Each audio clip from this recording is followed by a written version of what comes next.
السلام علیکم دوستو، آپ دیکھ رہے ہیں پاکستان ڈرامہ ورلڈ اور آج ہم بات کرنے جا رہے ہیں جیو انٹرٹینمنٹ کے نئے ڈرامے بیٹی کا گھر کون سا کی جو آج سے روزانہ شام 7 بجے نشر ہونے جا رہا ہے۔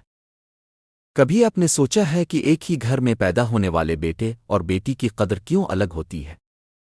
کیا صرف بیٹا ہونا ہی کامیابی کی ضمانت ہے؟ اور کیا ایک بیٹی واقعی اپنے والدین کے لیے بوجھ ہوتی ہے؟ یہی سوچ ہمارے معاشرے کی سب سے بڑی کمزوری ہے۔ لگتا ہے بیٹی کا گھر کون سا صرف ایک فیملی ڈرامہ نہیں بلکہ ایک ایسا آئینہ بننے والا ہے جو ہمارے معاشرے کے کئی تلخ سچ سامنے لائے گا۔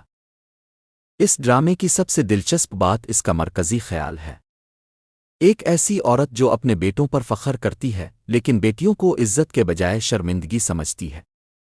سوال یہ ہے کہ اگر قسمت نے اسی عورت کو یہ احساس دلا دیا کہ اصل سہارا بیٹی ہوتی ہے تو پھر کیا ہوگا؟ کیا اس کی سوچ بدل جائے گی؟ پھر غرور اسے ہر رشتے سے دور کر دے گا؟ یہی سوال اس کہانی کو دلچسپ بناتے ہیں۔ اب بات کرتے ہیں کاسٹ کی۔ مومل شیخ ایک بار پھر ایک مضبوط کردار میں نظر آئیں گی۔ اگر ان کے کردار میں جذبات اور درد کو صحیح انداز میں دکھایا گیا تو وہ اس ڈرامے کی سب سے بڑی طاقت بن سکتی ہے۔ ہمایوں اشرف ہمیشہ اپنے سنجیدہ اور حقیقت سے قریب کرداروں کے لیے جانے جاتے ہیں۔ اگر ان کا کردار انصاف خاندان اور جذبات کے درمیان پھنسا ہوا تو ان کی اداکاری یقیناً دیکھنے کے قابل ہوگی۔ علی عباس کی موجودگی بھی کہانی کو مزید وزن دیتی ہے۔ وہ اکثر ایسے کردار نبھاتے ہیں جن میں خاموشی کے اندر بہت کچھ چھپا ہوتا ہے۔ دیکھنا ہوگا اس بار وہ ناظرین کو کس طرح متاثر کرتے ہیں۔ صبا فیصل کا نام آتے ہی ایک مضبوط اور بااثر کردار ذہن میں آتا ہے۔ اگر وہ اسی عورت کا کردار ادا کر رہی ہیں جو بیٹیوں کو کمتر سمجھتی ہے تو یقیناً وہ اس کردار کو یادگار بنا سکتی ہے۔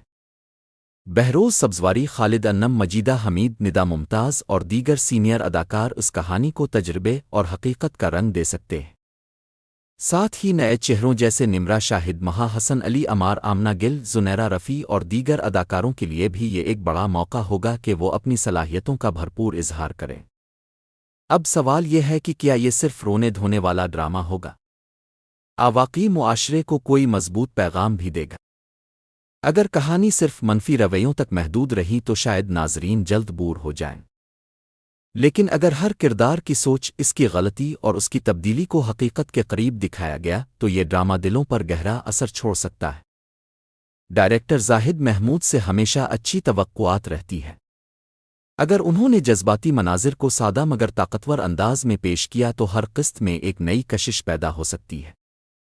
مصنفہ سیما غزال نے اگر کرداروں کی نفسیات پر توجہ دی تو یہ ڈرامہ صرف ایک کہانی نہیں بلکہ ایک سماجی بحث بن سکتا ہے۔ ایک اور دلچسپ بات یہ بھی ہے کہ یہ روزانہ نشر ہوگا۔ روزانہ آنے والے ڈراموں میں سب سے بڑا چیلنج یہی ہوتا ہے کہ ہر قسط میں دلچسپی برقرار رکھی جائے۔ کیا بیٹی کا گھر کون سا یہ امتحان پاس کر پائے گا؟ یہ آنے والے دنوں میں معلوم ہوگا۔ ہماری ابتدائی توقع یہ ہے کہ اس ڈرامے میں ماں اور اولاد کے رشتے، بھائی بہن کے جذبات، خاندان کی انا، وراثت، عزت اور معاشرتی رویوں کو نمایاں کیا جائے گا۔ اگر ایسا ہوا تو یہ ڈرامہ صرف تفریح نہیں بلکہ ایک سوچ بھی دے سکتا ہے۔ اب آخر میں اب سے چند سوال۔ اگر آپ ایک ایسے گھر میں پیدا ہوں جہاں صرف بیٹے کو اہمیت دی جائے تو آپ کیا محسوس کریں گے؟ کیا بیٹی کا اصل گھر صرف اس کا سسرال ہے؟ جہاں اسے عزت اور محبت ملے وہی اس کا گھر ہے؟ اپنی رائے ضرور کمنٹ میں لکھیں کیونکہ آپ کی رائے اس ڈرامے کے بارے میں ایک دلچسپ بحث شروع کر سکتی ہے۔ یہ تھا ہمارا ایکسپیکٹڈ ریویو۔ اصل کہانی اور کرداروں کے بارے میں حتمی رائے ہم پہلی قسط نشر ہونے کے بعد دیں گے۔ اگر آپ پاکستانی ڈراموں کے منفرد ریویوز، تجزیے اور اپ ڈیٹس دیکھنا چاہتے ہیں تو پاکستان ڈرامہ ورلڈ کو سبسکرائب کریں، ویڈیو کو لائک کریں اور بیل آئیکن ضرور دبائیں۔ اللہ حافظ، ملتے ہیں اگلی ویڈیو میں۔